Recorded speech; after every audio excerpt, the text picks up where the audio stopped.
Meu nome é Évila e tenho 26 anos.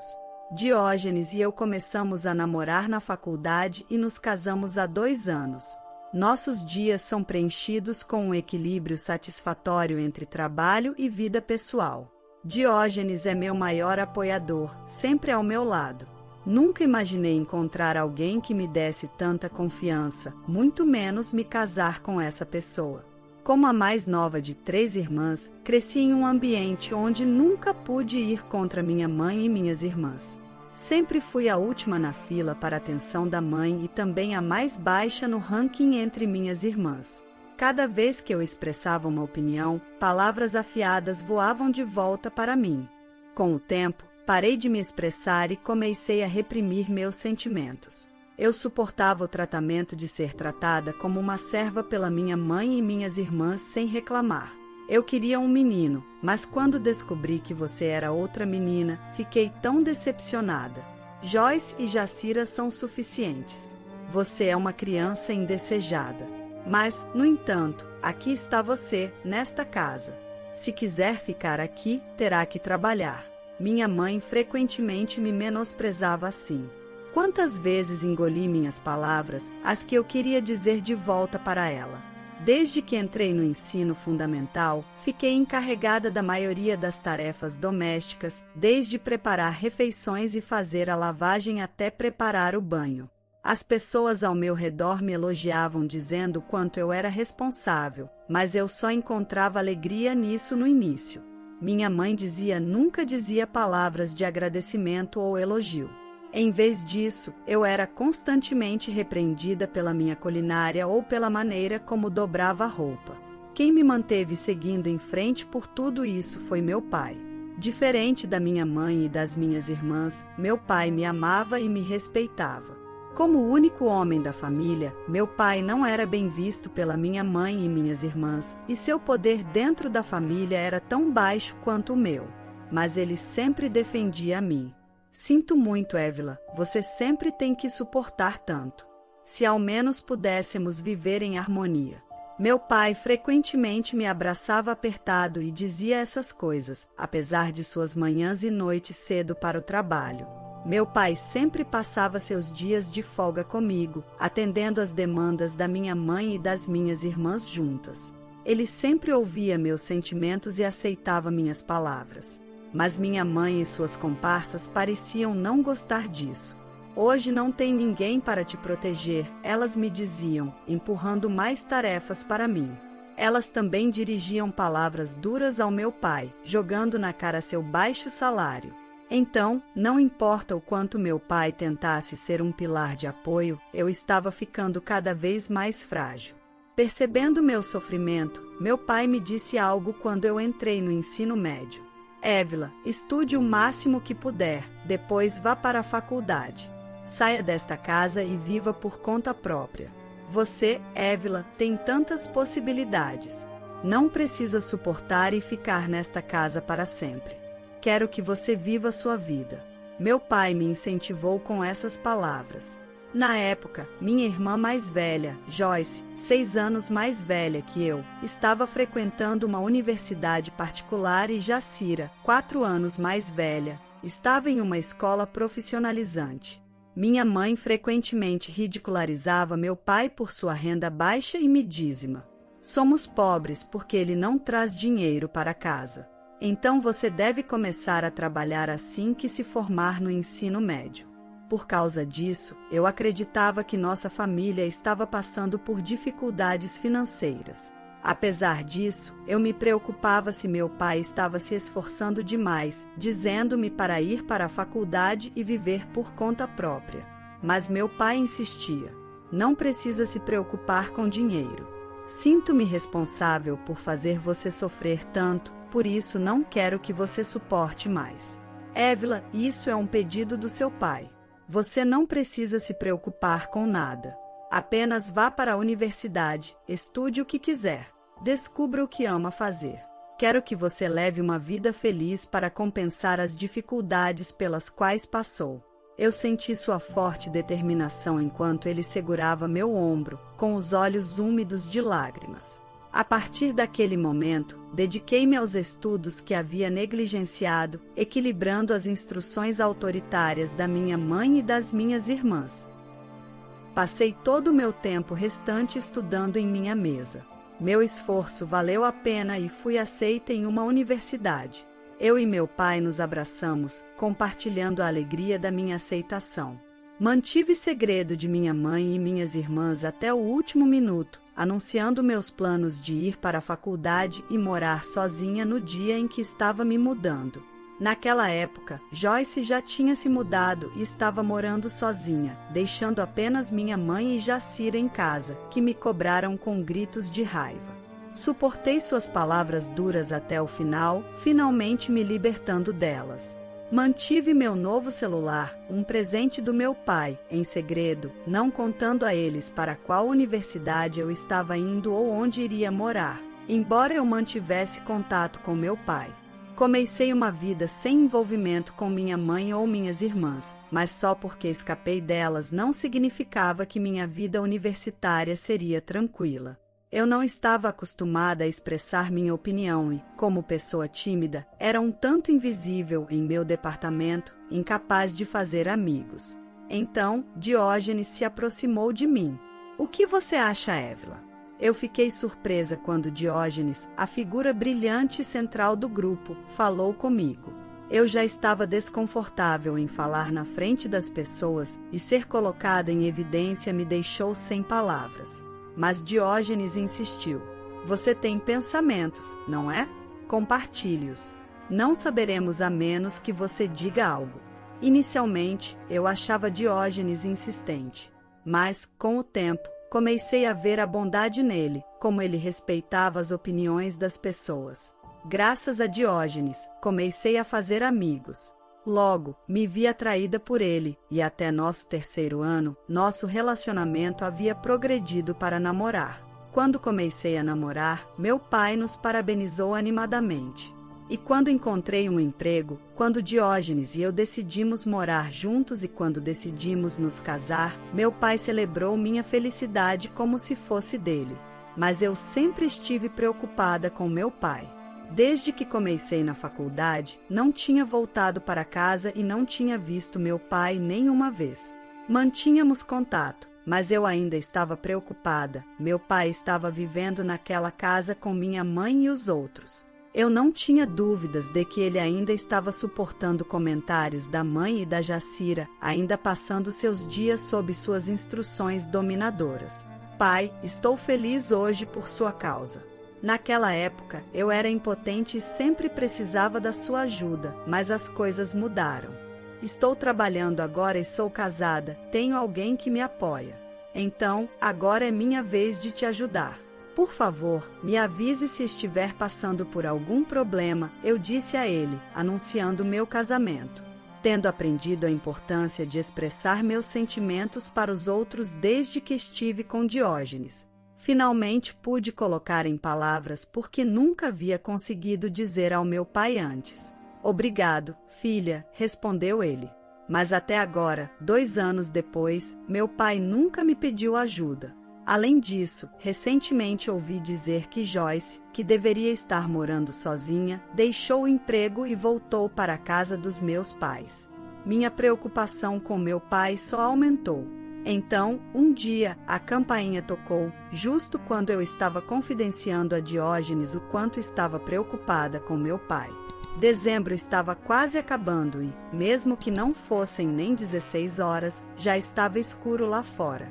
Não tínhamos entregas programadas, então ficamos surpresos quando olhamos para a tela do interfone. A pessoa mostrada pela câmera era ninguém menos que meu pai. Corri para a porta da frente e a abri, vendo meu pai pela primeira vez em 8 anos. Suas bochechas estavam afundadas e havia mais cabelo branco do que preto em sua cabeça. Ele parecia visivelmente doente. Instintivamente, soube que sua visita repentina, sem aviso prévio, não era por um motivo casual. "Pai, o que aconteceu?" "Por favor, entre, deve estar frio lá fora", eu disse preocupada. Meu pai estava usando calças e uma camisa de manga comprida, mesmo em dezembro.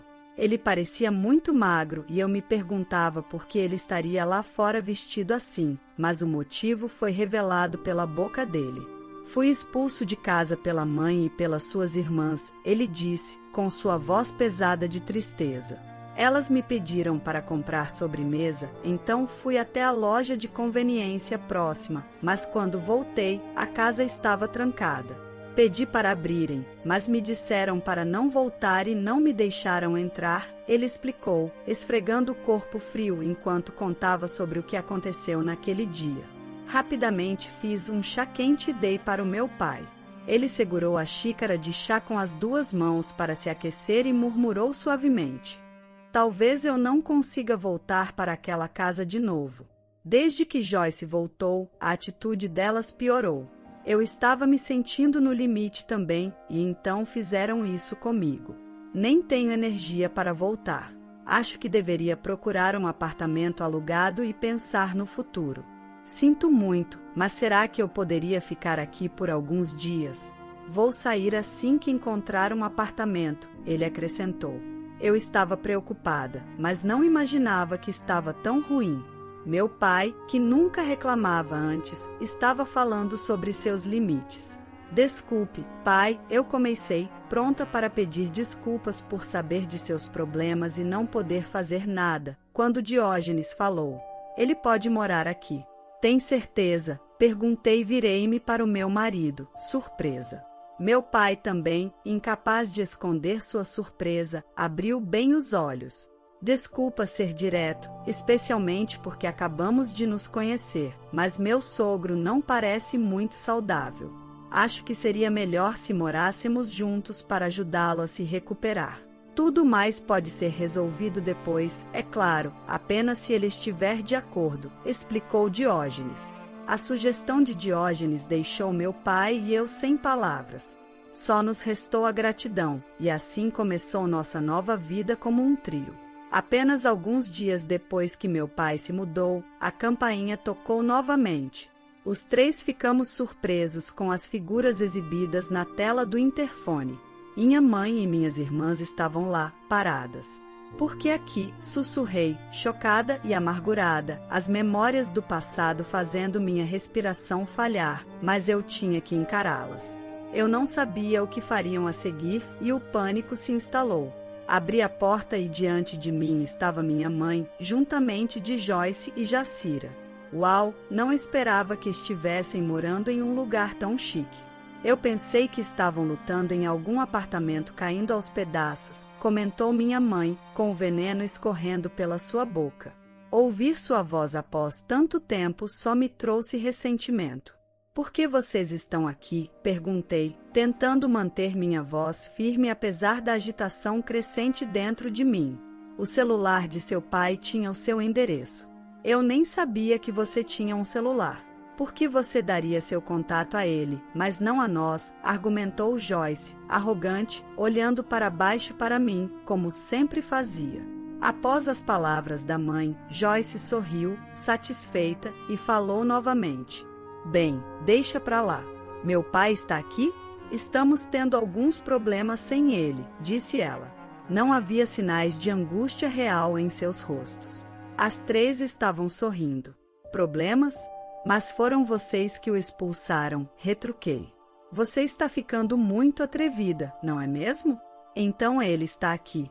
Saiam da frente, exigiu minha mãe. Não, respondi firmemente, impulsionada pelo apoio de Diógenes e minha própria força recém-descoberta. Teria sido impossível no passado, mas eu havia mudado, tudo graças a Diógenes. A irritação da minha mãe ficou aparente quando ela elevou a voz. Quando eu te dei permissão para responder de volta, apenas saia. Você nem consegue ouvir o que eu digo. Eu não sou mais a mesma pessoa de antes. Não serei mais intimidada por você, mãe. Recusei firmemente, com Diógenes se aproximando de mim, tentando afastar minha mãe e as outras. Apesar de nossos esforços, minha mãe e seu grupo não saíram. Repetimos para que saíssem e, cansada do enfrentamento, ou talvez tendo desistido, minha mãe foi a primeira a ceder. Chega, não quero mais ouvir nada de você. Se você não sair da frente, pelo menos pode nos informar quando o dinheiro será depositado na nossa conta? É muito irritante que tudo o que você faça seja depositar dinheiro e você nem consiga fazer isso, disse minha mãe, com suas palavras me deixando sem palavras. De agora em diante, papai viverá conosco. Por favor, divorcie-se do papai e pare de causar dor a ele, declarei, incapaz de conter minhas palavras por mais tempo. Mas a resposta da minha mãe foi algo que eu não havia antecipado. Não faça parecer que sou a vilã. Fui gentil o suficiente para ficar como uma família com um homem como ele, de baixa renda e incapaz de fazer nada. Você deveria estar me agradecendo, disse minha mãe. Fique quieta. Basta, Diógenes interveio, com sua voz firme. Minha mãe retrucou. Não se atreva a me responder. Você é um intruso, então fique quieto. Foi então que meu pai, que deveria estar na sala de estar, apareceu de repente ao meu lado, dirigindo-se à minha mãe. Já ouvi o suficiente. Não podemos mais impor a Évila e ao Diógenes. Vamos nos divorciar, declarou, surpreendendo a todos. Com isso, meu pai mandou minha mãe e minhas irmãs embora. Elas continuaram me menosprezando até o final, mas eu não me importava. Sentia-me culpada por pressionar pelo divórcio e fazer com que meu pai perdesse sua casa, mas meu pai deu um tapinha reconfortante no meu ombro dizendo: "Não é sua culpa, Évila. Na verdade, estou feliz por você ter falado", ele disse. No dia seguinte, meu pai voltou para casa uma última vez com os papéis do divórcio. Ele fez minha mãe preencher a aplicação de divórcio, cuidou de alguns documentos e empacotou suas coisas. Quando meu pai voltou da casa da família, ele parecia de alguma forma mais leve. Foi triste ver a casa ir para minha mãe e minhas irmãs, mas se meu pai se sentia aliviado, eu estava bem com isso. Alguns meses depois, meu pai me contou o que aconteceu com minha mãe e minhas irmãs. Elas haviam levado a casa da família como parte do acordo de divórcio e planejavam viver luxuosamente vendendo-a. No entanto, a casa era antiga e a localização não era boa. Elas não conseguiram vender a casa ou o terreno por muito dinheiro e os custos de demolição consumiram os lucros. No final, ficaram com quase nada. Agora, sem casa ou economias, minha mãe não trabalhava, e nem Joyce ou Jacira tinham empregos estáveis. E, com meu pai indo embora, o mesmo pai que eles ridicularizavam por sua baixa renda enquanto dependiam dele para as despesas de subsistência, o trio se encontrou em uma situação desesperadora. Tentaram buscar ajuda e apareceram em nossa casa várias vezes, mas nunca abrimos a porta para elas. Ainda assim, elas se recusavam a desistir, causando tumulto na varanda da frente. Finalmente, tive que dizer a elas pelo interfone: "Se vocês fizerem mais barulho, vou chamar a polícia."